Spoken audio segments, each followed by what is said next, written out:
পায় এতিয়া এনেকুৱা অৱস্থা দেখি পেলাই ভাল লাগিছে নিজে স্বাৱলম্বী হ'ব পাৰিছে এনেকুৱা এটা অনুষ্ঠানৰ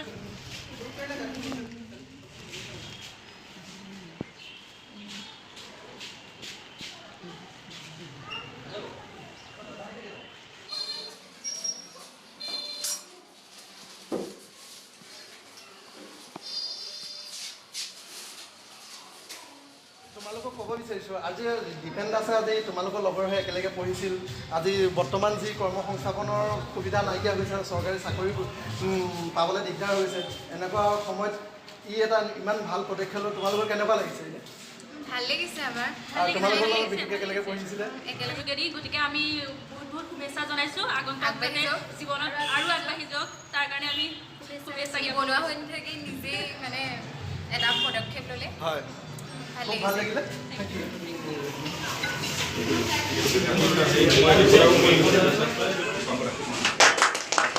আপোনালোকৰ অনুৰোধ আৰু পৰামৰ্শ অনুসৰি মই কাম কৰাটো লাগে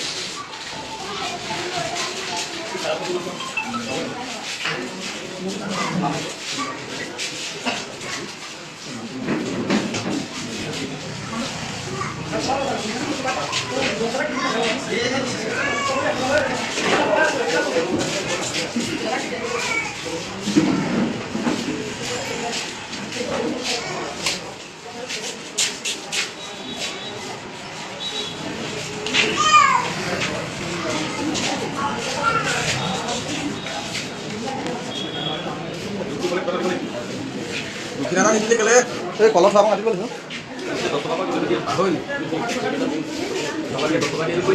tata boleh juga, boleh.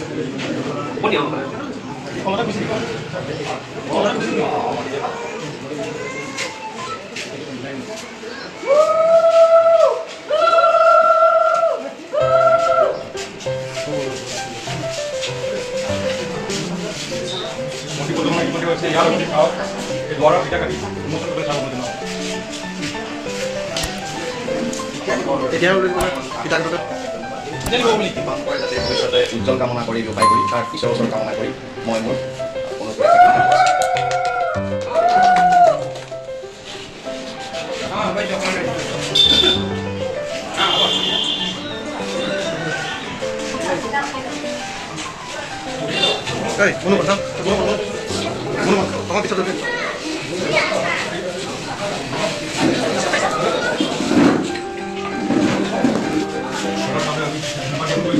ইয়াৰ পাছতে সমবেত হোৱা আমাৰ বিভিন্ন উদ্যমী যুৱক আছে আমাৰ জ্যেষ্ঠ নাগৰিক আছে আজি এই অনুষ্ঠানটোৰ ক্ষেত্ৰত উদ্ভাৱনীমূলক দুআষাৰ ক'বলৈ চাওঁ আমি আমাৰ আজি এই শুভ আৰম্ভণৰ দিনত অনুষ্ঠিত হোৱা আৰু আমন্ত্ৰিত অতিথিসকল জয় জয়তে মই আপোনালোকলৈ মোৰ অভিনন্দন জ্ঞাপন কৰিছোঁ যে আপোনালোকে এজন অসমীয়া যুৱকক সঁচা কথা ক'বলৈ গ'লে চুলি কটা কাৰ্যত এটা সহযোগ আৰু পৰামৰ্শ দি আগবঢ়াই আহিবলৈ পোৱা যথেষ্ট আমি উপকৃত হৈছোঁ এই উপকৃতৰ পৰা আমাৰ কানাড়া বেংক কৰ্মৰ শাখাই তেখেত PMEGPৰ আঁচনিৰ অধীনত 2 লাখ টকা লোন দি সহায় সহযোগ আগবঢ়াইছে এই 2 লাখ টকাৰ লোনৰ ছাবচিডি পৰিমাণ হৈছে 35% আৰু অৰ্থাৎ 70,000 টকা আৰু 5% তেওঁলোকৰ হোম কণ্ট্ৰিবিউশ্যন 10,000 টকা দিব লাগিব তেওঁলোকৰ এই ইণ্টাৰেষ্টটো ইয়াৰ ব্যৱসায় কৰি প্ৰতি মাহে মাহে ইনষ্টলমেণ্ট দি থাকিলে তেওঁ ইয়াতকৈ আগলৈ বহু ডাঙৰ এখন চেলুন গঢ়ি তুলিব পাৰিব মই অতি আনন্দিত এটা কাৰণে হৈছোঁ তেখেতে প্ৰথমতে মোৰ ওচৰলৈ কৈছিলে ছাৰ মই চুলি কটা ব্যৱসায় কৰোঁ গতিকে মোক এটা লোন দি সহায় কৰক ঠিক সেই সময়তে আমাৰ PMEGP আঁচনিৰ এপ্লিকেশ্যন অপেন হৈছে অনলাইনত তেতিয়া মই তেওঁ যোৱা ভাইটি এতিয়া অনলাইন এপ্লিকেশ্যন হৈছে তুমি কৰি আনা আৰু য'ত তোমাৰ বেংক একাউণ্ট সেইটো বেংকত এপ্লাই কৰা মই মেনেজাৰক কৈ তোমাক সহায় কৰিম সঁচাকৈ কানাড়া বেংকৰ মেনেজাৰে মাজুলীৰ প্ৰথম PMEGP প্ৰথম লোনী এই 2020 আৰু 21 চনৰ যিটো ফাইনেন্সিয়েল ইয়াৰ প্ৰথম PMEGP বেনিফিচিয়াৰী হিচাপে তেওঁ উপকৃত কৰিছিল আৰু মই দীপেনক এটাই অনুৰোধ কৰোঁ যাতে প্ৰতি মাহে মাহে তেওঁ EMI-টো দি সকলোকে আনন্দ কৰে আৰু নিজে উপকৃত হয় আৰু বিশেষ নকওঁ ইয়াকে গৈ নকওঁ সামগ্ৰী বাকী যিহেতু আমাৰ অসীম যুৱক আছে পৰৱৰ্তী যেনেকৈ গভৰ্ণমেণ্টৰ বা গভৰ্ণমেণ্টৰ বা বেংক চেক্টৰত কেনেকুৱা ধৰণৰ সহায় পাব বা যেনেকৈ ইণ্টাৰপ্ৰেনাৰ মেচিন কিবা ক্ষেত্ৰত কিটো পলিচি বা কিটো প্ৰচিডিউৰ যাব আপোনালোকে আমাক ডাউনলোড ইয়াৰ পৰা এটা বাৰ্তা যাব গাঁৱলৈ প্ৰথমতে হৈছে এই PMEGP অধীনত আমাৰ জেনেৰেল কাষ্টৰ কাৰণে 25% ছাবচিডি আৰু OBC SC ST কাৰণে আমাৰ 35% ছাবচিডি এইটো এটা সুন্দৰ গভৰ্ণমেণ্টৰ স্কিম ইয়াৰ ছাবচিডি উইদিন 7 ডেজ আহি যায়। এইটো অনলাইন কৰিব লাগে, কোনো কাকো খাতি কৰিব নালাগে। আপোনালোকে খালি পেন কাৰ্ডখন লাগে, ট্ৰেডিং লাইচেন্সখন লাগে আৰু স্কিমটো লাগে। স্কিমটো আপুনি অনলাইনত আপলোড কৰিব। লগে লগে আমাৰ তিনিটা কাৰ্যালয় এইটো কৰে, DIC, KVIC আৰু KVIB, আৰু সমান ছাবচিডি হয়। মেইন চ'ৰ্চ হৈছে KVIC। KVICয়ে তেওঁ আছাম ষ্টেটৰ দুটা ডিপাৰ্টমেণ্টক দিছে, DIC আৰু KVIB। গতিকে আমাৰ ইয়াত DIC অফিচ আছে আৰু DIC অফিচৰ জেনেৰেল মেনেজাৰ অতি আগ্ৰহী। তেখেত অহাৰ পৰা আমি বহুত যথেষ্ট উপকৃত হৈছে। আৰু এতিয়া আমাৰ মাজুলীৰ কাৰণে 165টা PMEGT টাৰ্গেট, তাৰে আমি বৰ্তমানলৈকে 112টা এপ্লিকেশ্যন প্ৰতি বেংকে আমাৰ প্ৰেৰণ কৰা হৈছে। তাৰ ভিতৰত আমাৰ বেংকবিলাকে প্ৰায়বিলাক বেংকে চেংচন লেটাৰ দিছে, আৰু চেংচন লেটাৰ দিয়াৰ আগতে আমি চিভিল ৰিপৰ্টটো চাব লাগে। যাতে আপোনালোকক এটা অনুৰোধ কৰোঁ, আপোনালোকে এপ্লিকেশ্যন কৰাৰ আগতে যিটো বেংকত আপোনালোকে এপ্লাই কৰিব, সেই বেংকটোৰ মেনেজাৰক গৈ আপোনাৰ চিভিল ৰিপৰ্টটো পৰীক্ষা কৰিব। চিভিল ৰিপৰ্টটো মিনিমাম 650 ওপৰত থাকিব লাগে। আপোনালোকে যেতিয়াই লোন নলওক 650 ওপৰত থাকিলে মেনেজাৰে দিবলৈ অকণ কুণ্ঠাবোধ কৰিব নোৱাৰে। চিভিল ৰিপৰ্টটো বেয়া হ'লে, এইটো আৰ্মি ইনষ্ট্ৰাকশ্যন আছে, চিভিল ৰিপৰ্টটো বেয়া হ'লে আমাৰ দিয়াত অকণমান অসুবিধা হয়। এই চিভিল ৰিপৰ্টটো বেয়া হোৱাৰ কাৰণ দুটা আছে। মই যেনিবা এটা লোন ল'লোঁ, মই লোন লৈ পেলাই ধুনীয়াকৈ মাৰি আছোঁ, কিন্তু মই কেৱল গেৰেণ্টৰ লৈছোঁ, তাত মই পেন কাৰ্ডখন দি লৈছোঁ। সেই পেন কাৰ্ডখন মৰাৰ লগে লগে সেই পেন কাৰ্ডৰ ডিটেইলছ চব আহি যায়, কোনে কেইটা লোন লৈছে, কি কথা। গতিকে সেই মানুহজনৰ যাৰ গেৰেণ্টৰ, তেওঁ কিন্তু লোন ষ্টলমেণ্ট ঘূৰাই দিয়া নাই। সেই তেওঁৰ লোন ষ্টলমেণ্ট ঘূৰাই নিদিয়াৰ কাৰণে মোৰ চিভিল ৰিপৰ্টটো বেয়া। গতিকে মই অনুৰোধ কৰিছোঁ যে গেৰেণ্টৰ হোৱাটো ভাল, কিন্তু আপুনি নিৰ্ভৰ হ'ব লাগিব যে গেৰেণ্টৰ হোৱা মানুহজনৰ লগত যিটো বেনিফিচিয়াৰী সম্পৰ্ক, সেই বেনিফিচিয়াৰীজনে প্ৰতি মাহে মাহে ঘূৰাই দিব লাগে। নহ'লে আপুনি তেখেতক গেৰেণ্ট কৰিব, তেখেতক উপকৃত কৰিলে তেখেতে বেংকৰ পইচা ঘূৰাই দিয়া নাই, আপোনাৰ চিভিল ৰিপৰ্টটো বেয়া। গতিকে মই বিশেষকৈ PMEGT চবতকৈ গভৰ্ণমেণ্টৰ চেণ্ট্ৰেল গভৰ্ণমেণ্টৰ ভাল স্কিম। গতিকে সেইটোতে আপুনি এপ্লাই কৰক। এইটো ফেব্ৰুৱাৰীলৈকে আছে, আপুনি এপ্লাই কৰক। কিবা অসুবিধা হ'লে মোৰ কণ্টেক্ট নাম্বাৰটো লৈ ল'ব পাৰিব। মই লিড বেংক মেনেজাৰ, আমাৰ গড়মূৰ ATM-ৰ ওপৰত থাকোঁ অফিচটো। আপোনালোকে মোক সহায় কৰিব। এইটো বিজনেছ পাৰ্পাছত দিয়ে আৰু ছাৰ্ভিচ ছেক্টৰ এগ্ৰিকালচাৰত দিয়ে, আৰু আপোনাৰ ফিচাৰী ডিপাৰ্টমেণ্টৰ যিবিলাক ডিপাৰ্টমেণ্ট আছে, ফিচাৰী ডিপাৰ্টমেণ্ট আছে ফিচাৰী কাৰণে দিয়ে, এগ্ৰিকালচাৰ ডিপাৰ্টমেণ্ট আছে এগ্ৰিকালচাৰ কাৰণে দিয়ে। আপুনি বিজনেছ ছেক্টৰ, আপুনি নতুনকৈ বিজনেছ এটা কৰিব লাগিব আৰু ইউনিট কৰিব লাগিব। ইউনিট নকৰিলে কিন্তু আপোনালোকে অসুবিধা হয়। আৰু আপোনালোকক কেছ পইচা নিদিয়ে, এইটো ড্ৰাফ্ট দিব যে মই ইনষ্ট্ৰুমেণ্টেশ্যন কিনিবলৈ ইমান লাগিলে, ফাৰ্নিচাৰ ইমান লাগিলে, স্কিম এটা বনাই দিব লাগিব। সেই স্কিমটোৰ ওপৰত বেছ কৰি আপোনালোকৰ বেংক অফ ইণ্ডিয়াই লোন দিব, আৰু সেই স্কিমটো DICC GMA এপ্ৰুভ কৰি দিব লাগিব। আৰু ছাৰ চিভিলটো যদি 650 তলত হয় তেতিয়া লোনটোৰ কাৰণে ইলিজিবল নহ'ব। ইলিজিবল নহ'ব, সেইটো অকণমান এতিয়া ইলিজিবল হ'ব, কিন্তু বেংকৰ মেনেজাৰবিলাকৰ ওপৰত ডিপেণ্ড কৰিব। এইটো কিন্তু আমাৰ সেইটো পিছত তেতিয়া সেইটো অফিচলৈ যাব যে ল'ৰাটো ভাল, কিন্তু তেওঁ গেৰেণ্টৰ আছিলে, তেওঁ সেইকাৰণে বেয়া হৈছে। তেতিয়া আমাৰ সেইটো পিছৰ লগত ব্ৰাঞ্চ মেনেজাৰে যোগাযোগ কৰিব। পৰাপক্ষত চিভিল ৰিপৰ্টটো ভাল হ'লে আমাৰ কাৰণে ভাল।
এতিয়া তোমালোকক ক'ব বিচাৰিছোঁ আজি দীপেন দাসে আজি তোমালোকৰ লগৰ হৈ একেলগে পঢ়িছিল আজি বৰ্তমান যি কৰ্মসংস্থাপনৰ সুবিধা নাইকিয়া হৈছে চৰকাৰী চাকৰি পাবলৈ দিগদাৰ হৈছে এনেকুৱা সময়ত ই এটা ইমান ভাল পদক্ষেপ লৈ তোমালোকৰ কেনেকুৱা লাগিছে ভাল লাগিছে আমাৰ আৰু তোমালোকৰ লগত বিশেষকৈ একেলগে পঢ়িছিলে একেলগে পঢ়িছিলে স্কুলৰ পৰাই এতিয়া এনেকুৱা অৱস্থা দেখি পেলাই ভাল লাগিছে নিজে স্বাৱলম্বী হ'ব পাৰিছে এনেকুৱা এটা অনুষ্ঠানৰ যোগেদি গতিকে আমি বহুত শুভেচ্ছা জনাইছোঁ আগন্তুক জীৱনত আৰু আগবাঢ়ি যাওক তাৰ কাৰণে আমি শুভেচ্ছা বনোৱা হৈ থাকি নিজেই মানে এটা পদক্ষেপ ল'লে হয় ভাল ভাল লাগিছে লাগিলে থেংক ইউ